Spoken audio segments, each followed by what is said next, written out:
రెడీయా? Okay. Good morning, అందరికీ నమస్కారం. మీ అందరికీ దసరా పండుగ శుభాకాంక్షలు. తెలంగాణ ప్రజలకు కూడా పోలీస్ డిపార్ట్మెంట్ నుంచి దసరా పండుగ శుభాకాంక్షలు. మొదటగా నేను డీజీపీగా నియామకం చేసినటువంటి, తెలంగాణ రాష్ట్రానికి డీజీపీగా నియామకం చేసినటువంటి గౌరవ ముఖ్యమంత్రి రేవంత్ రెడ్డి గారికి, గౌరవ ఉప ముఖ్యమంత్రి బట్టి విక్రమార్క గారికి, అట్లానే తెలంగాణ రాష్ట్ర ప్రభుత్వానికి నా మనపూర్వకమైనటువంటి ధన్యవాదాలు. ఈ డీజీపీగా నియమించినందుకని చెప్పి వారు ఏ ఉద్దేశంతో, ఏ లక్ష్యాలతో నియమించారో ఆ ఉద్దేశాలని తెలంగాణ అభివృద్ధి కోసం అని చెప్పి తెలంగాణ పోలీస్ శాఖ హెడ్గా తప్పకుండా నిర్వహిస్తారని చెప్పి నేను చెప్తున్నాను. సో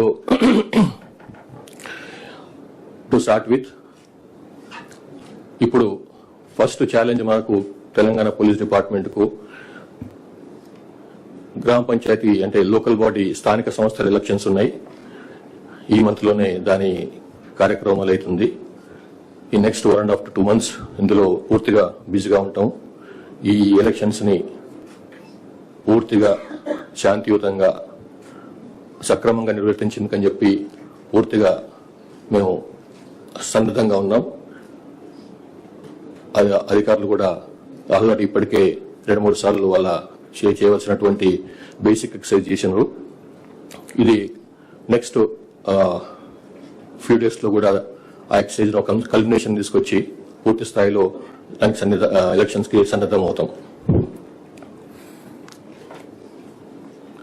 ఇప్పుడే నేను డీజీపీ చార్జ్ తీసుకున్నాను కాబట్టి ఎందుకంటే నేను చెప్పవలసింది ఏం లేదు. పోలీస్ డిపార్ట్మెంట్ కు ఏదైతే మీరు మొదటి నుంచి పూర్తి సహకారం అందిస్తున్నారో అట్లనే సహకారం అందిస్తారని చెప్పి నాకు నమ్మకం ఉంది. మేము కూడా, మా టీం కూడా చాలా స్ట్రాంగ్ టీం ఉంది. వాళ్ళు కూడా ఎప్పటికప్పుడు మీకు ఇన్ఫర్మేషన్ అందిస్తుంటారు ఏమైనా విషయాలపైన. దయచేసి ఆథెంటిక్ ఇన్ఫర్మేషన్ అనుకున్న తర్వాతనే మీరు ఏదైనా రాసినా కానీ చూపించినా కానీ బాగుంటుందని చెప్పి నా యొక్క విన్నపం. So thank you very much. Have a great Dasara again. So let's go for breakfast. Sir, అంటే ఫస్ట్ మీ ముందున్న సార్ రమేష్ సార్, మీ ఫస్ట్ మీ ముందున్న డిపార్ట్మెంట్ ఉన్న సవాల్స్ అంటే ఫస్ట్ ఎంప్లాయ్ షార్టేజ్ కావచ్చు, లేకుంటే మీ ముందున్న సవాళ్ళు ఏంటి, ఎట్లా చేయబోతున్నారు?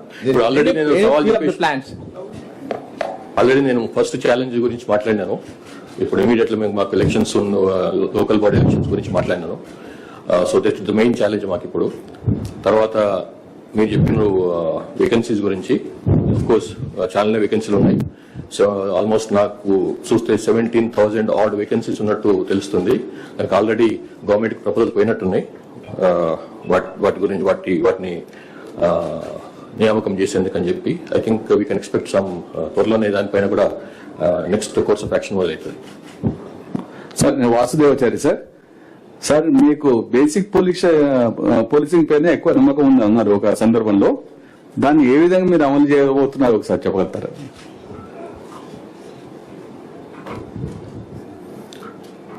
ఇప్పుడు బేసిక్ పోలీసింగ్ అంటే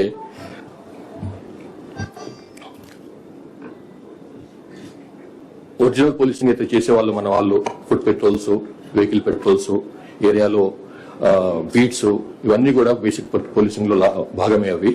దాంతో పాటుగా ఇంటెలిజెన్స్ కలెక్షన్, బేసిక్ గా ఫీల్డ్కి ఇంటెలిజెన్స్ కలెక్షన్ చేసుకోవటం, ఇదంతా కూడా బేసిక్ పోలీస్ లో భాగం. దాన్ని చేసుకుంటూనే, ఆ బేసిక్ పోలీసింగ్ ను చేసుకుంటూనే మేము టెక్నాలజీని కూడా ఉపయోగించుకుంటాము. ఆల్రెడీ మనకు బేసిక్ పోలీసింగ్ అంటే ఫీల్డ్ లోకి వెళ్లి వాళ్ళు, మన పోలీస్ మెయిన్ ఆఫీసర్స్ ఉన్నారో వాళ్ళకి మనం ట్యాబ్స్ ఇచ్చినాము. వాళ్ళకు సెల్ ఫోన్స్ లో ఎప్పటికప్పుడే ఇన్ఫర్మేషన్ ఇచ్చేందుకని చెప్పి మనం వాళ్ళకు సెల్ ఫోన్స్ ప్రొవైడ్ చేసినాం అఫీషియల్ గా. అట్లాగే సీసీటీవీలు పెట్టినాము. అంటే it's a fusion of basic policing and technology. అది బేసికల్ గా దేన్ని నెగ్లెక్ట్ చేయలేము. దాన్ని బేసిక్ పోలీసింగ్ నెగ్లెక్ట్ చేయము, అట్లా అని చెప్పి టెక్నాలజీ నెగ్లెక్ట్ చేయలేము. కాబట్టి రెండింటిని ఫ్యూజనే మా పోలీసింగ్ ఉంటుందని చెప్పదలుచుకున్నాను. సార్, ఇంటెలిజెన్స్ గా ఉన్న సునీల్ సార్ టెంటింగ్, మీరు ఇంటెలిజెన్స్ గా ఉన్నప్పుడే మిమ్మల్ని రక్త పిశాచి అన్నారు మావోయిస్టులు. గతంలో ఇప్పుడు మావోయిస్టుల తీరుపై మీ డీజీపీ మార్క్ ఎలా ఉండబోతుంది సార్? అది వాళ్ళు అన్ని రోజులు నాకే తెలియదు కానీ మీరు మాత్రం అంటున్నారు. సార్ ఒకటి సార్ దేని గురించి అంటారు? మన మావోయిస్ట్ మొత్తం అంతమైనట్టే అట్లా ఇప్పుడు ఆల్రెడీ మొన్న కూడా నేను మేబీ ఎవరు టీవీలో మాట్లాడినప్పుడు చెప్పినాను నేను, వాళ్ళ యొక్క పాలిట్ బ్యూరో మెంబర్ గా పనిచేసినటువంటి మల్లోజిల్ వేణుగోపాల్ ఎల్ఆర్ సోను ఆ మధ్యకాలం లాస్ట్ మంత్ అంటే August 15th నాడు ఆయన ఒక స్టేట్మెంట్ విడుదల చేసిండు, oral statement as well has written statement. ఏమనంటే మేము సిద్ధంగా ఉన్నాము బయటికి రావడానికి, కొన్నాళ్ళ పాటు మేము పూర్తిగా యుద్ధాన్ని ఆపదలుచుకున్నాము. ఇది మా జనరల్ సెక్రటరీ ఉన్నప్పుడు బసవరాజ్ జనరల్ సెక్రటరీ చనిపోక ముందే ఈ నిర్ణయం తీసుకున్నాం మేము. చైనా అండ్ రష్యాలో ఏదైతే ప్రజా పోరాట పంథాను వాళ్ళు అవలంబించినరో అది ఇక్కడ సక్సెస్ కాలేదు. ఇక్కడ ఉన్నటువంటి గ్రౌండ్ రియాలిటీ వేరు, అక్కడ ఉన్నటువంటి గ్రౌండ్ సిచ్యువేషన్ వేరు. గుడ్డిగా మనం వాళ్ళని అవలంబించినాము, అన్వయించుకునే ప్రయత్నం చేసినాము తెలంగాణ భారతదేశపు పరిస్థితులకు. కాబట్టి అది ఇంకా ఫెయిల్ అయింది మన దగ్గర. కాబట్టి మనం ఫీల్డ్ మర్చిపోయి, ఫీల్డ్ సిచ్యువేషన్ మర్చిపోయి ఏదో గుడ్డిగా ముందుకెళ్లిపోయినాము, తప్పు. కాబట్టి అని ఆయన్నే పోలిట్ బ్యూరో మెంబర్ గా ఉన్నటువంటి ఆయన్నే ఇటువంటి మాట అన్నప్పుడు ఇక ఐడియాలజీ, ఆ సిద్ధాంతం ఏదైతే ఉందో అది ఫెయిల్ అయినట్టే అని అనుకుంటున్నాం మేము. కాబట్టి మేము మళ్ళొకసారి ఓపెన్ గా పోలీస్ డిపార్ట్మెంట్ తరఫు నుంచి వాళ్ళకు ఒక విన్నపం చేస్తున్నాము, బయటికి రాండి, జనజీవన స్రవంతులను కలిసిపోండి. మీ మీద ఇట్లాంటి కేసుల విషయంలో కానీ ఇట్లాంటి విషయంలో మేము చాలా సింపథెటిక్ గా ఉంటాము, సానుభూతిని వ్యవహరిస్తాము. పోలీసుల నుంచి సోకాళ్ళు ఏదైతే మీరు భయపడుతుంటారో ఇది వేధిస్తారు అని చెప్పి అట్లాంటి వేధింపులు ఏమి ఉండవు. మీరు ఏమాత్రం సంశయం లేకుండా నిర్భయంగా వచ్చి బయటకు వచ్చి లొంగిపోండి, బయటకు వచ్చి ప్రభుత్వం ముందర మీ ఆత్మసమర్పణ చేయండి. మేము మీ ఎంబడి ఉంటాం. మేము తర్వాత మేము లాస్ట్ 4-5 months నుంచి 6 months నుంచి చేస్తున్నటువంటి ప్రయత్నాల వల్లనే చాలా మంది బయటకు వచ్చినారు పార్టీ నుంచి, ఇంక్లూడింగ్ ఒక సెంట్రల్ కమిటీ మెంబర్ అయినటువంటి సుజాతక్క కూడా బయటకు వచ్చేసి ఆమె ప్రభుత్వం ముందర ఆత్మసమర్పణ చేసుకున్నారు. వారు హాయిగా వాళ్ళ ట్రీట్మెంట్ కూడా పొందుతుంది ఆమె. మేము కూడా వారికి సహకరిస్తున్నాము ట్రీట్మెంట్ పొందడంలో. కాబట్టి ఛత్తీస్గఢ్ వాళ్ళైనా కూడా బయటకు వచ్చింది, పోలీసు తెలంగాణకు వచ్చి తెలంగాణ ఆఫీసుల ముందు వచ్చి వాళ్ళు పార్టీని వదిలేసినారు. కాబట్టి మేము కూడా మళ్ళొకసారి మీకు అప్పీల్ చేసేది ఏంటంటే బయటకు రాండి. We are here to help you, we are here to welcome you. Thank you. చేసిన స్టేట్మెంట్ ను వాళ్ళ పార్టీ అతను దాన్ని ఖండిస్తూ అది వ్యక్తిగతం అని చెప్పారు కదా సార్. అది అందులో మల్లోజిల్ వేణుగోపాల్ ఇచ్చిన స్టేట్మెంట్ మీరు పూర్తిగా చదివితే ఆయన ఏమన్నాడు, అందులో జనరల్ సెక్రటరీగా బసవరాజు ఉన్నప్పుడే ఈ డిస్కషన్ అయిపోయింది అన్నాడు. అంటే బసవరాజు ఉట్టిగా ఏదో డిస్కషన్ ఉట్టి చేయడు కదా ఆయన. వాళ్ళ సీసీలో సెంట్రల్ కమిటీలో డిస్కషన్ అయిన తర్వాతనే దానికి అనుగుణంగానే ఆయన స్టేట్మెంట్ ఇచ్చారని అనుకుంటున్నాం మేము. కానీ ఆ టైంలోనే జరిగినటువంటి ఎన్కౌంటర్ లో ఆయన మరణించినాడు బసవరాజు. కానీ నిర్ణయం మాత్రం అది పొలిట్ బ్యూరో తీసుకున్న సీసీ తీసుకున్నట్టు నిర్ణయం అని మేము భావిస్తున్నాము. కాబట్టి తర్వాత దానికి మళ్ళీ ఈయన ఎవరైతే జగన్ ఇచ్చినటువంటి స్టేట్మెంట్ వేణుగోపాల్ ఇచ్చిన స్టేట్మెంట్ ఖండిస్తూ జగన్ స్టేట్మెంట్ ఇచ్చిండో ఆ స్టేట్మెంట్ కూడా ఖండించుకుంటూ మళ్ళీ వేణుగోపాల్ కొత్త స్టేట్మెంట్ రిలీజ్ చేసిండు. మీరు చూసి ఉండాలి అది. కాబట్టి మేము మరోసారి వాళ్ళకి విన్నపం చేస్తున్నాం, మీరు ఈ రకంగా మీరు కలహించుకొని మీరు మీ మధ్యలో ఇట్లాంటి స్పర్ధలు ఉన్నప్పుడు లాభం లేదు. మీ ప్రభుత్వం స్టేట్ యొక్క రాజ్యం యొక్క శక్తి చాలా అపారమైంది, బయటకు రండి, దయచేసి అభివృద్ధిలో భాగం కండి. సార్, మావోయిస్టులతో చర్చలకు సంబంధించిన రకరకాల అభిప్రాయాలు వ్యక్తం అవుతుంది. దానిపైన మీ స్టాండ్ సార్. గతంలో మీరు ఇంటెలిజెన్స్ చీఫ్ ఉన్నప్పుడు డినై చేసినట్టున్నారు, ఇప్పుడు ఏమంటారు సార్? ఇప్పుడు మేము చర్చలు చేసిన లాభం లేదు. ఇది మన సమస్య కాదు. ఇది తెలంగాణలో అసలు సమస్య లేదు. ఓన్లీ కొంచెం బార్డర్ ఏరియాలో కొంచెం అప్పుడప్పుడు వచ్చిపోతున్నారు, కాలు పెట్టి మన లోపలికి వెళ్ళిపోతున్నారు. కాబట్టి అది పెద్ద మన సమస్య కాదు. అప్పుడు సమస్య లేనప్పుడు మనం చర్చలు పెట్టి లాభం ఏంటిది? కాబట్టి సమస్యలు లేనప్పుడు వాళ్ళతో మాట్లాడాల్సింది. ఇది బయటకు రామని కదా కాలిస్తుంది, అది కూడా చర్చలు చేసి కదా వాళ్ళతో మాట్లాడే వాళ్ళకి సంబంధించినటువంటి వాళ్ళతో మాట్లాడే మిమ్మల్ని బయటకు రమ్మని చెప్పి పిలుస్తున్నాం మేము. సో అది సంగతి. Sir Pramod Chaturvedi from ANI जी, आपको डीजीपी बनने पे बहुत सारी शुभकामनाएं. Thank you very much. हम ये जानना चाहेंगे कि क्या क्या चैलेंजेस होंगे, खास तौर से जब स्टेट लोकल बॉडी इलेक्शंस में जा रहा है, वैसे समय पे पॉलिटिकल एक्टिविटीज एजिटेशंस बहुत ज्यादा हो जाते हैं. तो उस पे आपकी ये चुनौती के साथ साथ और क्या क्या चुनौतियां होंगी? Thank you. ये चुनौती जो है इलेक्शंस के साथ साथ जो आप बता रहे हैं कि प्रोटेस्ट होंगे वगैरह, ये तो डेमोक्रेसी के अंदर जो है they are totally allowed to do any protest, there is no bar on that, absolutely no bar on that. So our request to this people only कि आप जो भी करना चाहते हैं एकदम डेमोक्रेटिक मीन्स पे करिए, कॉन्स्टिट्यूशनल मीन्स में करिए, don't go beyond that and we support you also. Sir మారుతున్న కాలానికి అనుగుణంగా సైబర్ క్రైమ్స్ కావచ్చు, ఎకనామిక్ అఫెన్స్ చాలా పెరుగుతుంది, దానికి సిబ్బంది కొరత చాలా ఉంది. మీరు దాన్ని చేయడానికి అంటే సిబ్బందిని పెంచడానికి ప్లాన్ చేస్తారా, కొత్త పోలీస్ స్టేషన్ ఏర్పాటు చేస్తారా, ఎట్లా ఉండబోతుంది? పోలీసులను కొత్తగా ఏర్పాటు చేయాల్సింది నేను అనుకున్న అన్ని, నాకు తెలిసినంత వరకు అయితే అన్ని మండలాల్లో ఉన్నాయి. ఏదో ఒకటి రెండు మండల్స్ తగ్గున్నాయంటే ఈ మధ్యనే మళ్ళీ కొత్త జీవోలు ఇచ్చి ఆ మండల్స్ లో కూడా కొత్త పోలీస్ స్టేషన్ ఏర్పాటు చేస్తున్నాము. కాబట్టి పోలీస్ స్టేషన్లను పెంచే కంటే కూడా వాళ్ళ యొక్క శక్తి సామర్థ్యాలు పెంచాలి, టాలెంట్ పెంచాలి, స్కిల్స్ పెంచి వాళ్ళని ఉపయోగించుకోవాలి. కాబట్టి ఓన్లీ జనరల్ జనాల్ని పెంచి జస్ట్ స్టాఫ్ ని పెంచితే లాభం లేదు అని నా పర్సనల్ అభిప్రాయం. బట్ ఎనీవే వేకెన్సీ ఏవైతే ఉన్నాయో అవి తప్పకుండా పెంచుతాము.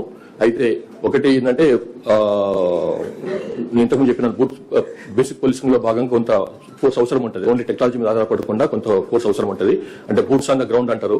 Boots on the ground is very important. అంటే బేసిక్ పోలీసింగ్ లో ఇంపార్టెంట్ భాగం అది, ఇక్కడ కనిపిస్తుంది విజిబుల్ పోలీసింగ్ లో భాగం అది బూట్స్ ఆన్ ద గ్రౌండ్ అనేది. దానికి మేము చాలా ప్రాముఖ్యం ఇస్తాము. మీరు అన్నట్టుగా డెఫినెట్లీ కొంత ఫోర్స్ పెంచి చేసేందుకని చెప్పి ప్రభుత్వానికి ఆల్రెడీ మేము ప్రపోజల్ పెట్టినాము. Most probably will get reports. ప్రతిసారి కూడా ఏర్పాటు చేయడం జరిగింది రాష్ట్ర ప్రభుత్వం. మళ్ళీ రిపీట్ చేయండి. డ్రగ్స్ ఫ్రీ తెలంగాణ మార్చేందుకు ఈగల్ టీమ్ ను ఏర్పాటు చేశారు. ఈ మధ్య చాలా వరకు అక్కడ కూడా మ్యాన్ పవర్ తక్కువ ఉందనే కూడా కొంచెం టైం పడుతుంది కదా. ఇప్పుడు మనము ఫోర్స్ తీసుకున్నప్పుడు జస్ట్ ఉన్నాడు ఒకడు అవైలబుల్ ఉన్నాడు కాబట్టి పోస్ట్ చేయలేము ఆయన్ని. ఆయన యొక్క బ్యాక్గ్రౌండ్ చెక్ చేసుకోవాలి. ఆయనకు ఆ పరమైనటువంటి పోస్ట్ ఆ పరమైనటువంటి ఉద్యోగం సరిపోతారో లేదా కూడా చూసుకోవాలి. కాబట్టి అది చూసి ఇస్తున్నాము. ఇవన్నీ కూడా కొంచెం స్పెషలైజ్డ్ వింగ్స్ ఇవి. జస్ట్ బికాస్ ఒక పోలీస్ ఆయన తీసుకొచ్చి అక్కడ చేయడం కష్టం. కాబట్టి అది అవుతుంది కొంచెం. It's only matter of time. Definitely will strengthen them. Already మీకు చూస్తున్నారు లాస్ట్ 2 years లో 21 months లో ప్రభుత్వం ఎంత ప్రాముఖ్యం ఇచ్చిందో ఈ రెండు వింగ్స్ కి, సైబర్ సెక్యూరిటీ వింగ్ కి ప్లస్ ఈ ఈగల్ కి ప్లస్ 30% పెంచినారు. వాళ్ళకు వెహికల్స్ ఇచ్చారు, కొత్త వెహికల్స్ ఇచ్చారు. వాళ్ళకు స్కిల్ ఇంప్రూవ్మెంట్ కోసం అని చెప్పి టూల్స్ ఇచ్చారు. తర్వాత వాళ్ళు వేరెవర్ ఇప్పుడు గోవా, మహారాష్ట్ర, గుజరాత్ అట్లా హర్యానా, ఢిల్లీ అట్లాంటి ప్లేస్లలో పోయి రైడ్లు చేస్తున్నారు. వాటికి కూడా సంబంధించినటువంటి పూర్తి సహకారం అందిస్తున్నాము. అక్కడ లోకల్ పోలీసులతో కాంటాక్ట్ చేసి కోఆర్డినేట్ చేసుకుని చేస్తున్నాము. కాబట్టి government is very serious, police department is very serious about TGCSB as well as eagle. Sir, ప్రధాన ప్రతిపక్షంగా ఉన్నటువంటి కొంతమంది నాయకులు ప్రతి అధికారులు, పోలీస్ అధికారులందరూ కూడా పింక్ బుక్ లో ఎక్కిస్తామని కూడా ఛాలెంజ్ చేస్తున్నారు. దీనిపై ఏం చెప్తారు? నేను ఆల్రెడీ ఒక టీవీ ఛానల్ చెప్పినానండి, మాకు pink book, blue, red, white అట్లా ఏమి ఉండదు. మాదంతా ఓన్లీ కాకి బుక్ అంటే సిఆర్పిసి, ఐపీసీ చట్టాలతో ప్రకారం పోతాము. ఆ కాకి బుక్ అంటే అన్ని కలిస్తే కాకి బుక్ అవుతుంది. ఇదే మాకు తెలిసిన కలర్ గానీ మిగతా కలర్ సంబంధం లేదు. So thank you very much. Sir, social మీడియాకి సంబంధించి ఇటీవల చాలా పోస్టులు వైరల్ గా మారుతున్నాయి. వారిపైన మీరు కఠినమైనటువంటి అంటే పీడీ యాక్ట్ లాంటి కేసులు పెడతామని చెప్పేసి అని ఒక ఇన్ఫర్మేషన్ వస్తుంది. అది ఎంత అట్లనేం లేదు, అట్లా తెలుసుకుంటాను మరి. కానీ ఒకటే సోషల్ మీడియా సంబంధించి ఇంతకుముందు చెప్పినాను నేను, వాళ్ళు వేరే వ్యక్తుల యొక్క శీలహననం చేయకుండా, క్యారెక్టర్ అసాసినేషన్ చేయకుండా, వాళ్ళ గురించి అబద్ధాలు మాట్లాడకుండా, వాళ్ళ గురించి ఇష్టం వచ్చినట్టు వాళ్ళ ఫ్యామిలీ మెంబర్స్ గురించి, వాళ్ళ ఫ్యామిలీ గురించి, వాళ్ళ వ్యక్తిత్వం గురించి అడ్డం రాస్తే మాత్రం తప్పకుండా యాక్షన్ ఉంటుంది. అట్లా కాకుండా ఫేక్ న్యూస్ అది కూడా చేయొద్దు. ఓన్లీ థింగ్ ఏంటంటే వాళ్ళు with in 4 walls of constitution లో ఏం రాసుకున్నా, ఏం విమర్శ చేసుకున్నా, ఏ సద్విమర్శ చేసుకున్నా, ఏ కన్స్ట్రక్టివ్ విమర్శ చేసుకున్నా, ఎట్లాంటి నిర్మాణాత్మకమైనటువంటి క్రిటిసిజం చేసినా కానీ దానికి మాకు మన నుంచి ఎట్లాంటి ప్రాబ్లం ఉండదు. కానీ అది దారి తప్పి అది నేరంగా మారితే మాత్రం తప్పకుండా will enter. Thank you very much. Let's have breakfast.